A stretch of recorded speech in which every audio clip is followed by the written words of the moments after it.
So buying a phase one new construction home in Ontario, Menifee, or Irvine here in Southern California may give you the absolute lowest base price, but it legally binds you to a massive multi-year active construction zone that will dictate your daily life for a long time. So when you tour one of these pristine model homes in a brand new master plan community, the sales rep is really going to heavily sell that ground floor opportunity. They will pitch that massive equity capture you're going to gain as the builder keeps raising prices in future phases. The equity math is absolutely real, but what they don't show you is the master grading plan, the heavy equipment haul routes, and the reality of paying full HOA dues for amenities that will not exist maybe for another 2 or 3 years. So today we are breaking down the exact financial and lifestyle calculations of buying phase one versus say phase 6 or a home right at closeout. We're going to look at how builders engineer their price increases and the hidden liabilities of living inside an active construction zone. So to really understand what you're getting into with a phase one purchase, you first need to understand why builders use phase releases at all. So I'm Steve Enchin, your Southern California new construction home expert, and every week I work with folks just like you on buying a brand new home here in Southern California for less money and with less stress. So if you have questions about new construction, remember to call, text, or email me so I can get those questions answered for you. Now, to really understand what you're getting into with a phase one purchase, you first need to understand why builders used phased releases at all, because once you see the business logic behind it, the whole picture becomes a lot clearer. Now, when a developer breaks ground on, say, like a 400 home master plan community, they're taking on an enormous amount of debt from day one. There's land acquisition, infrastructure, grading, permitting, all that capital just goes out the door long before a single home is sold. So to keep their lenders satisfied and maintain that cash flow needed to continue construction, they need homes selling and closing as quickly as possible. They also need closed sales on record to establish the neighborhood's baseline value for future appraisals, because without comparable sales data, it becomes really difficult to finance those later phases at those higher prices they're trying to target. So that urgency is why phase one prices are really artificially suppressed. The builder needs momentum, and the way they create it is by offering the first release at the most attractive entry point the community will ever see. It's a deliberate strategy, and it works. So here's what that means for you as a buyer. If you get into phase one, you're mathematically locking in what should be the lowest price in the community. By the time the builder releases phase 3, 4, 6, whatever, they have systematically raised prices. They've raised that base price with every single release, typically somewhere in the range of like $10,000 to $15,000 per phase. So a phase one buyer sitting on their finished home while the rest of the community is still being built around them is accumulating paper equity before that neighborhood is even close to completion. So that's real, and it's one of the most legitimate wealth building plays available in the Southern California new construction market right now. But here's the thing, and this is what the sales rep in that model home is not going to walk you through. That equity is not free. It comes with a price, and the price is that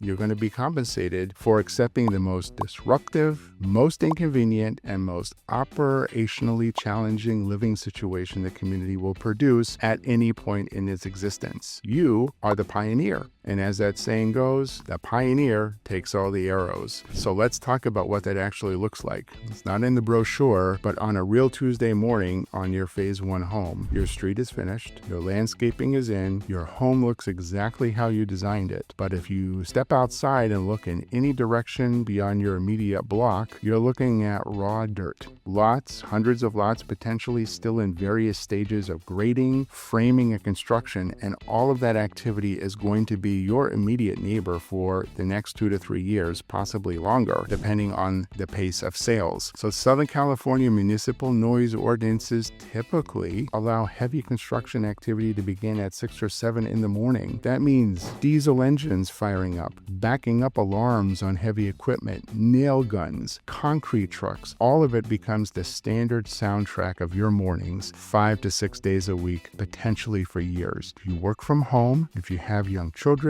if you're just someone who values a quiet start to the day, that's a meaningful lifestyle consideration consideration that has nothing to do with the floor plan or the lot premium that you paid. So then there's the physical toll on your property and your vehicles. Active framing and drywall operations, they generate a significant amount of construction dust. And then here in the Inland Empire, where the wind picks up consistently, well, that dust travels everywhere. Gets on your car, gets on your windows, pulled into your HVAC system. You got to replace your air filters. These are small costs individually, but they add up across months and years to become pretty frustrating. And the tire situation is something most phase one buyers don't hear about until after they've actually dealt with it. So these active construction roads are consistently littered with roofing nails, screws, metal fasteners. And for me, one of the drawbacks of being the Southern California new construction home expert is the number of times I've needed to pull into the local America's Tire location, hoping they can pull out the newest nail from my tire and patch it. And over the years, I've probably replaced like 6 or 7 tires myself. So finally, and this one is probably the most frustrating for buyers who made their decision based on the community brochure, those amenities, the resort pool, the clubhouse, the parks, the walking trails, all of it was in the marketing materials, and all of it is real, well, eventually, but builders don't build and open community amenities until there are enough homeowners paying HOA dues to fund their maintenance long term. So in most master plan communities, that means the amenities may not be operational until phase 4 or phase 5 is sort of well along. You're going to pay your full monthly HOA assessment from the day you close escrow, but you may wait a couple of years to actually use what you're paying for. So now here's where the right approach to buying in an early phase makes a significant difference, because not all phase 1 lots carry the same level of risk. And knowing how to read a community's logistical infrastructure, that map, is what separates a smart early phase purchase from one that makes your daily life generally difficult. So the most important document that most buyers never really ask to see is that master grading plan and the construction traffic route map and the phase map. These documents show exactly which streets the heavy equipment, those trucks, the lumber deliveries, the dirt haulers are required to use as their primary access routes through development. This matters enormously for lot selection. If your phase 1 home sits on a street that also happens to be that primary entrance and exit route for phase 2 through phase 6, you're going to have these 80,000-pound trucks rolling past your property every day for a long time. You're going to feel it. You're going to hear it. Your quiet enjoyment of the home you just paid a significant amount of money for is going to be severely impacted. And there's nothing in the builder's contract that obligates them to route the traffic differently because you're inconvenienced. But if you know how to read that map before you select a lot, you can target something entirely different, which is a home positioned on a closed loop, a cul-de-sac, or a street that has no through access to future construction phases. And that style of lot or the location may carry a little bit higher premium, or it may not. This depends on how it's positioned relative to the view and the amenity plan. But from a daily quality of life standpoint, it's fundamentally different experience than sitting on the main haul route. So beyond traffic routing, we also review the HOA addendum carefully for any language around deferred assessments or reduced